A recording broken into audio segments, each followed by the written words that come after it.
바로 지난 키노트에 나왔던 제품이 바로 이 제품입니다. 아직 직접 실물을 못 보신 분들도 많으실 것 같은데요. 안녕하세요. 빠르게 테크 소식 그리고 테크 리뷰를 소개해드리고 있는 이퓨입니다. 제가 얼마 전에 소개를 해드린 것처럼 애플의 새로운 OS들을 빠르게 먼저 만나볼 수 있는 퍼블릭 베타 버전들이 공개가 되었죠. iOS 16, iPadOS 16, macOS 13, 그리고 watchOS 9 퍼블릭 베타 버전이 배포가 되었는데요. 오늘은 제가 이 퍼블릭 베타 버전을 통해서 우리가 사용하고 있는 아이폰, 아이패드, 애플워치 그리고 맥이 어떻게 변화를 하는지, 제가 이미 개발자 베타 버전 1을 통해서 주요한 기능들을 소개를 해드렸는데 또 변한 부분들이 있기 때문에 그 부분들, 새롭게 추가된 부분들을 중심으로 각 OS 버전들의 메인 기능들을 소개를 해드리려고 합니다. 먼저 아이폰이 어떻게 변화를 했는지, 그리고 아이패드가 어떻게 변화를 했는지, 그리고 애플워치가 어떻게 변화를 했는지 소개를 해드리고 맥도 제가 소개를 해드릴 예정인데요. 제가 macOS 13 벤츄라를 리뷰를 해드리면서 이제 아이폰의 카메라를 맥에 연결해서 사용할 수 있는 기능을 소개를 해드렸죠. 그런데 당시에는 제가 이 스탠드가 별도로 없어서 아이폰을 테이프로 붙여가지고 맥에 테이프로 붙여서 보여드렸는데 이제 이렇게 스탠드가 나오기 시작했습니다. 제가 지금 보여드리는 제품은 벨킨 제품인데 이건 아직 프로토타입 제품이기 때문에 정품과 디자인 등은 조금 차이가 있을 수는 있지만 이렇게 스탠드도 출시가 되기 때문에 이제는 맥에서 아이폰의 카메라를 좀 더 쉽고 편하게 사용할 수 있게 되었는데요. 그 부분도 제가 뒤에서 보여드리도록 하겠습니다. 그럼 지금부터 각 디바이스가 어떻게 변화를 했는지 하나씩 살펴보도록 하죠. 먼저 아이폰에서 사용하는 iOS 16 같은 경우는 잠금 화면을 꾸밀 수 있게 되었다는 점이 가장 큰 변화라고 할 수 있습니다. 보시는 것처럼 이렇게 추천 항목, 사진 제한, 그리고 사진을 셔플해서 사용할 수도 있고요. 날씨 및 천체를 설정해서 사용할 수도 있고, 이모티콘, 본인이 원하는 이모티콘을 지정해서 사용할 수도 있고, 컬렉션과 이런 색상으로 지정을 할 수도 있습니다. 저 같은 경우는 날씨나 천체 그리고 이 컬렉션 배경화면을 설정을 해서 사용하고 있는데요.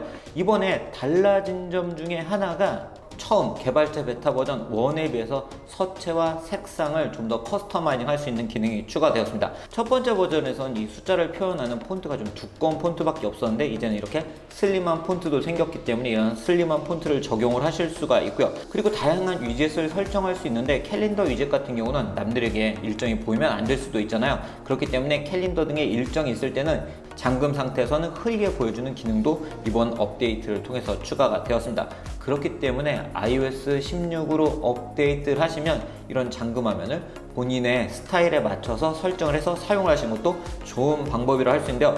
또 하나 변경이 된 게 바로 이 앨범 아트를 보여주는 게 훨씬 예뻐졌습니다. 예전에는 이 앨범 아트가 크게 표시가 되지 않았는데 이제는 이렇게 크게 사용할 수 있기 때문에 좀 더 예쁘게 사용할 수 있고요. 이렇게 현재 사용하는 앱 같은 경우는 잠금화면에서 바로 컨트롤할 수 있게 되었다는 점도 바로 iOS 16의 잠금화면이 좋아진 점이라고 할 수 있습니다. 그리고 또 하나 페이스 아이디의 가로 모드를 지원하기 때문에 영상 등을 감상하기 위해서 또는 이렇게 가로로 보기 위해서 가로로 들었을 때도 페이스 아이디를 쉽게 해제해서 사용하실 수 있습니다. 그리고 이 외에도 메시지나 메일을 사용할 때 전송 취소를 할 수 있는 기능, 메시지 같은 경우는 전송을 한 후에 오타 등은 바로 수정할 수 있는 기능이 추가가 되었고요. 아이클라우드 사진 공유함 등이 추가가 되었고 다양한 기능들이 업데이트가 되었기 때문에 직접 여러분들도 퍼블릭 베타 버전을 통해서 만나보시는 것도 좋을 것 같습니다. 일부 앱 같은 경우는 아무래도 아직은 베타 버전이기 때문에 정상적으로 동작하지 않는 앱들도 있는데요. 국민은행은 지금 사용이 안 되더라고요. 자, 그럼 이제 아이패드의 주요 기능을 소개를 해드리도록 하겠습니다. 아이패드 OS 16으로 업데이트를 하시면 바로 스테이지 매니저, M1 모델에서 사용할 수 있죠. 이런 스테이지 매니저 기능을 사용할 수 있는데요. 스테이지 매니저 기능은 지금 이렇게 영상에서 보여주고 있는 것처럼 멀티태스킹을 할 수 있는 기능입니다. 자, 스테이지 매니저 기능은 이 제어 센터에서 켜고 끌 수가 있는데요. 켜게 되면 보시는 것처럼 이런 식으로 좌측에 독이 생기고요. 이 독을 눌러서 전환을 하면서 사용할 수 있습니다. 자, 이런 식으로 전환을 하면서 사용할 수 있고, 자, 사파리 같은 경우는 이런 식으로 두 개의 사파리를 제가 띄워놨기 때문에 이런 식으로 전환하면서 사용할 수 있고요. 하나의 앱만 사용할 수 있는 게 아니고 두 개의 앱을 이런 식으로 그룹화해서 사용할 수도 있고 이 창 크기 등도 조절하면서 사용하실 수도 있기 때문에 멀티태스킹을 할 때 유용하게 사용할 수 있는 기능이 바로 스테이지 매니저 기능입니다. 이 기능 제가 앞에서 말씀드린 것처럼 M1 모델에서 사용할 수 있기 때문에 저는 이제 가능하면 아이패드 같은 경우는 애플 실리콘 칩이 탑재된 모델들을 사용을 하시는 게 좋다고 생각을 하고요. 아이패드 같은 경우도 메시지를 전송 취소할 수 있는 기능, 그리고 메일 등도 업데이트가 되었고, 그리고 이렇게 아이패드에 날씨 앱도 생겼기 때문에 날씨를 아이패드 UI에 맞춰서 확인을 하고 좀 더 자세한 정보 등을 보면서 이렇게 사용할 수 있는 기능들도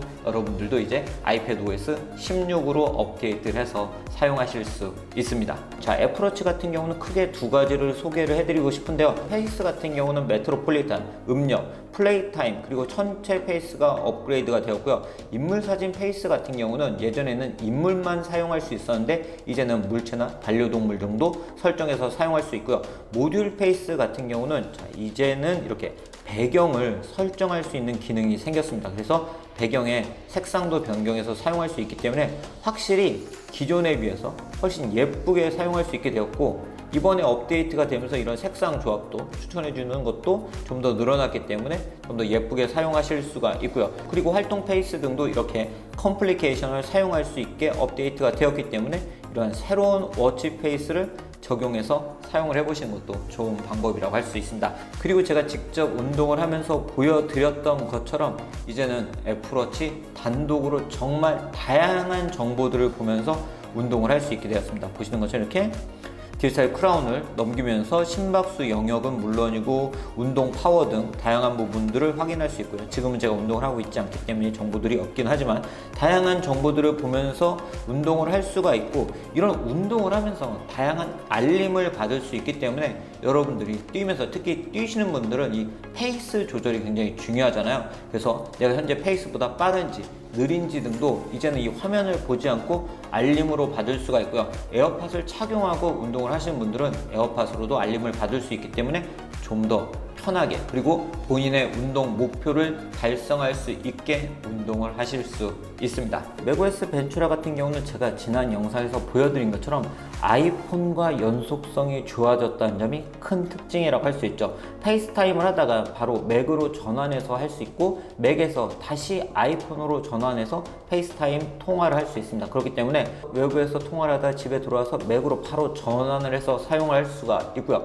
그리고 또 하나 좋아진 점은 아이폰의 카메라를 이제는 맥에서 사용할 수 있기 때문에 좀 더 퀄리티 좋게, 그리고 다양한 효과를 적용해서 사용할 수 있습니다. 그런데 이렇게 아이폰의 카메라를 맥에서 사용할 때 이 거치를 할 수 있는 방법이 필요하겠죠.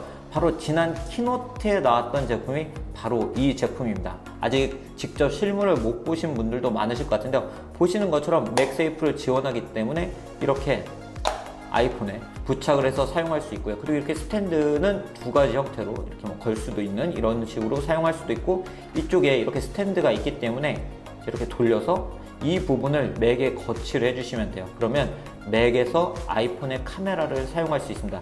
이런 식으로 맥에 거치를 하면 되겠죠. 제가 바로 한번 거치를 해서 사용을 해보도록 하겠습니다. 제가 사용하고 있는 맥북 프로 16인치 모델을 이렇게 스탠드로 거치를 해준 모습인데요. 보시는 것처럼 이렇게 안정적으로 잘 거치가 된 걸 볼 수가 있죠. 자, 이렇게 옆에서 봤을 때도 잘 이렇게 거치가 된 걸 볼 수 있습니다. 자, 이제 맥에서 카메라를 사용할 때 아이폰의 카메라를 사용할 수 있습니다. 제가 한번 해보도록 하겠습니다. 자, 지금 보면 이렇게 카메라를, 제 아이폰 카메라를 선택할 수 있는 걸 볼 수가 있죠. 그리고 제어 센터에 들어가게 되면 보시면 이렇게 다양한 카메라 효과를 선택을 할 수 있습니다. 센터 스테이지 기능도 사용할 수도 있고요. 인물 사진 모드도 사용할 수 있고, 스튜디오 조명도 사용하실 수가 있고요. 아이폰의 카메라이기 때문에 이 맥에 있는 페이스타임 카메라에 비해서 다양한 기능을 활용할 수 있는 걸 볼 수가 있죠. 그리고 데스크 뷰라는 기능을 통해서 데스크를 함께 보여주는 기능도 사용할 수 있습니다. 바로 이런 점이 이번 맥OS 13 버전에 업데이트된 점이라고 할 수 있고, 맥OS 같은 경우도 센터 스테이지 기능도 사용하실 수 있으세요.